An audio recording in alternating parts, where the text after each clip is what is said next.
Hello everyone, welcome back to the Van Gogh Gallery. This week I'm going to be talking about preserved objects that have to do with Vincent's life that still exist and are stored in museums and that have stood the test of the last century. So I'm excited to talk about this and I hope you enjoy. First, I'm going to give a brief outline on what I'm going to be talking about before actually getting into the individual objects themselves. So half of the objects that we're going to be talking about is furniture, and the other half has to do with objects that Vincent used to help him paint and to work. So when I say indirectly and directly, I basically just mean that I'm going to be talking about objects that Vincent actually owned himself, that being the direct objects, and objects that were owned by his family, but still had some type of significance to Vincent or connection to his life. The first object I'm going to be talking about is Vincent's palette and paint tubes. You can actually see this on display at the Van Gogh Museum in Amsterdam.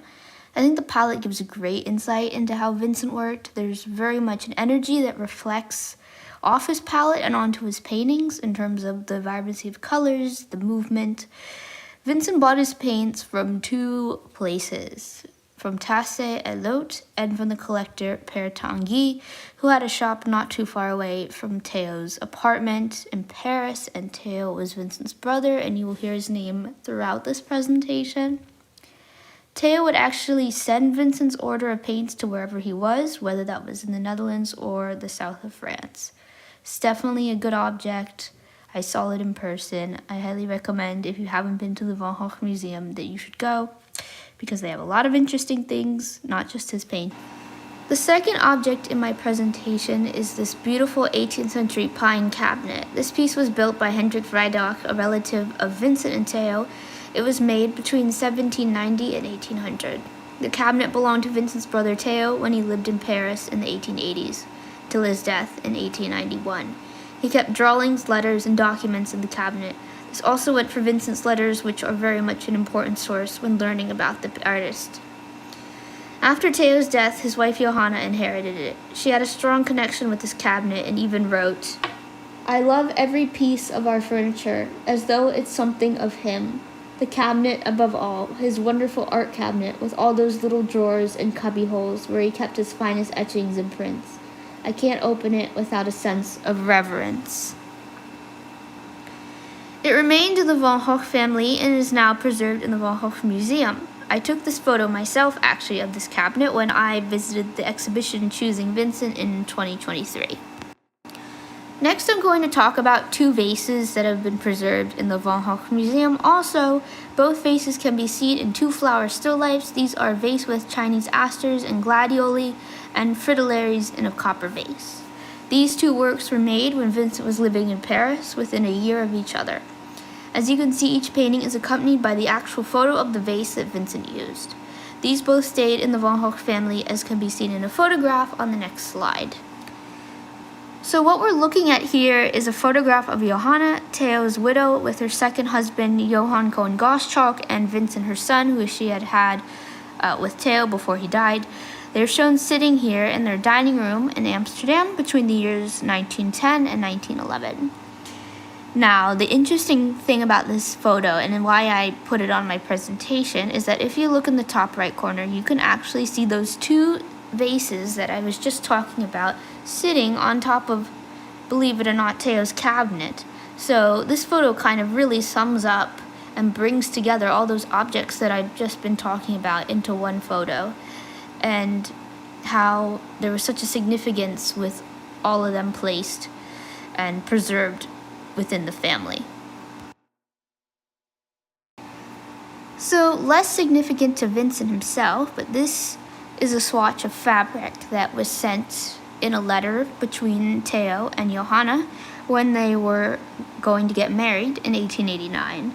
And this design and fabric was used in their bedroom in Paris. One of the more interesting preserved objects is Vincent's red Chinese lacquer box that you can see at the museum. I think it's always on display usually. It's a bit beat up from age when you see it, but inside are balls of colorful yarn, and that's what is most important.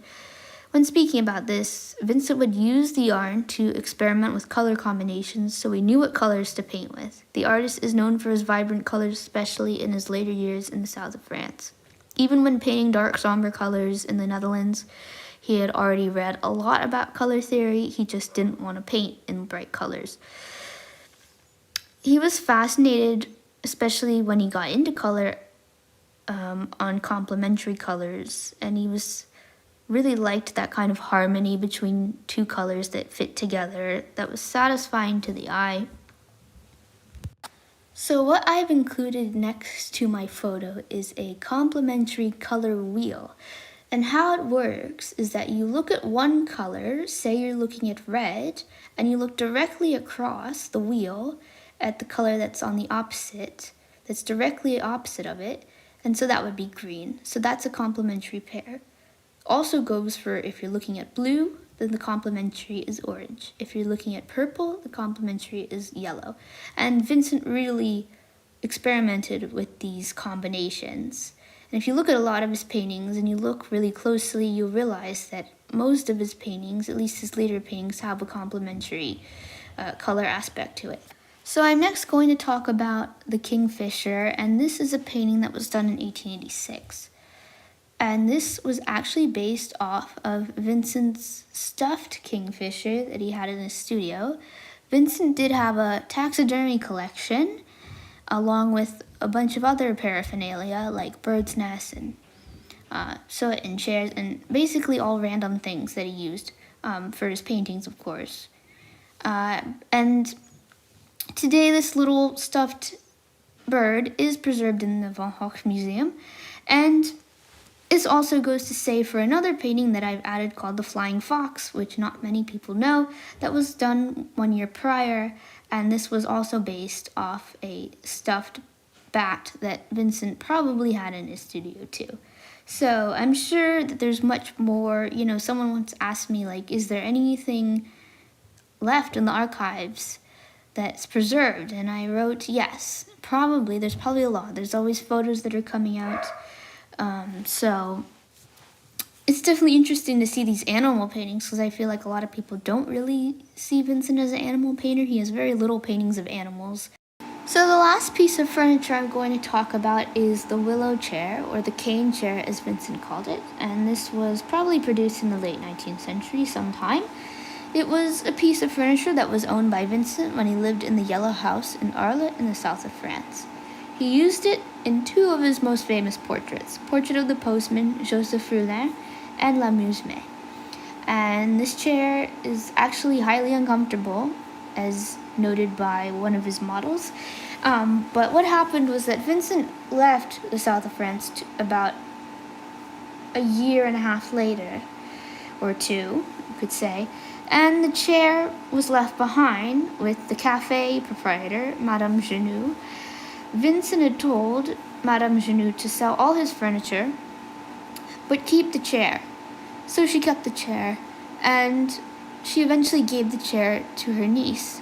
And her niece held on to it until about 1960 or something, when the Van Gogh scholar Marc-Ido Tralbaut from Belgium took the chair and put it in storage.